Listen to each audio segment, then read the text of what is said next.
Hey Breck students, Frank here from AFP with a really exciting topic.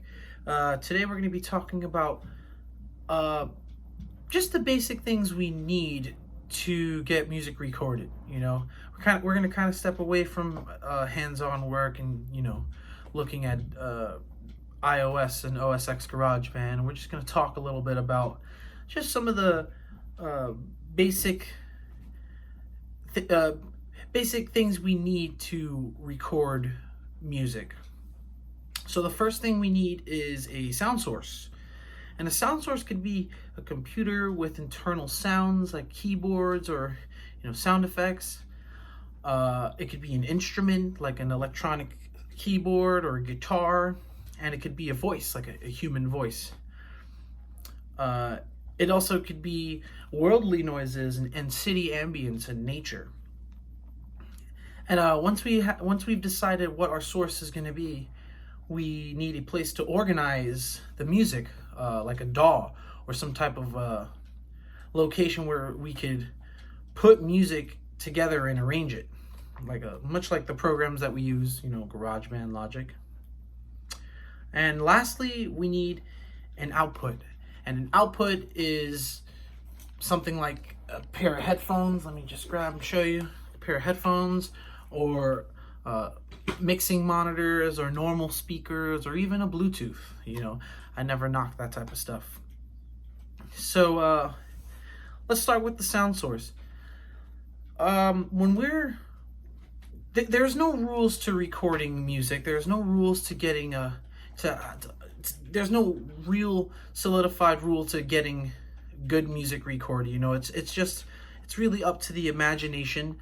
But the type of sources we can use, like a computer, can offer so much variety in sound. Like, we could create synths from scratch. We could create sound effects. We can create scary noises using delays and different types of sound effects right off of a computer or a virtual program. And with our voices, we could obviously singing and making sound effects. If you're a fan of Michael Jackson, you could beatbox and kind of have your own drums. Or even if you don't have a guitar immediately near you, and you want to get down a part, you can kind of just record yourself just singing the notes and melody of a part that you want to remember for later. So those are the different types of source.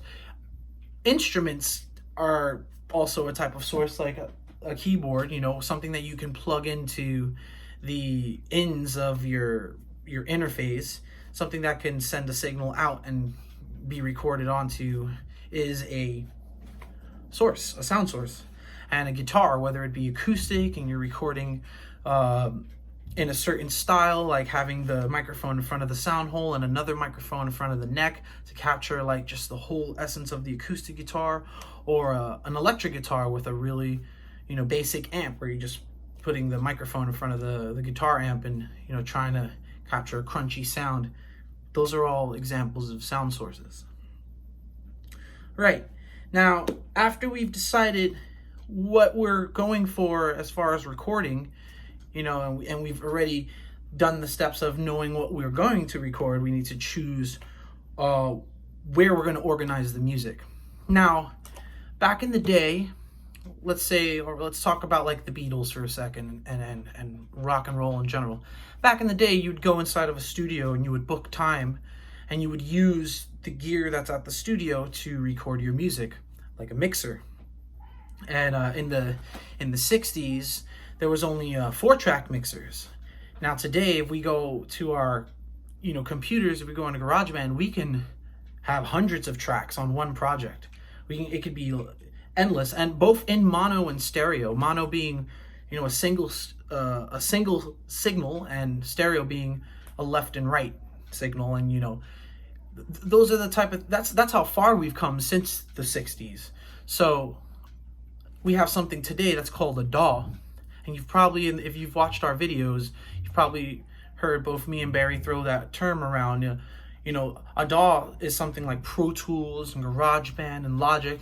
And these things basically help us organize our music by emulating the type of devices that we would use in a studio virtually, like a mixer. Like our mixing window allows us to blend and add and subtract, special types of EQs and compressors.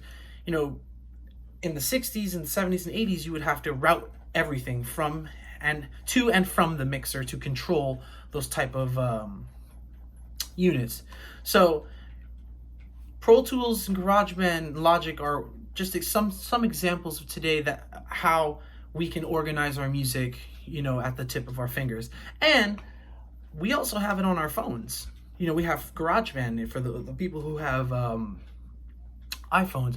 We have GarageBand on our phones, and basically the GarageBand on our phone, I don't want to say it's 100% like the GarageBand on the computer, because there's a lot of differences between a phone and a computer, but I gotta say it's pretty much almost the same with a little bit of differences.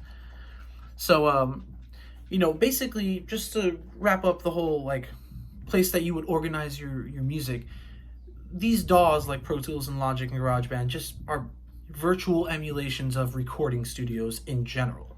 So and just to say, you don't necessarily need a MacBook Pro to have a virtual studio. There are so many different types of DAWs and programs out there that you can use, and some of them are for free that are Windows compatible, that you can just get your stuff onto your computer. And even before you get your DAW, you would look into getting an interface, but I'm going to get to that in a bit. And lastly, we would need a listening device, something to hear back from.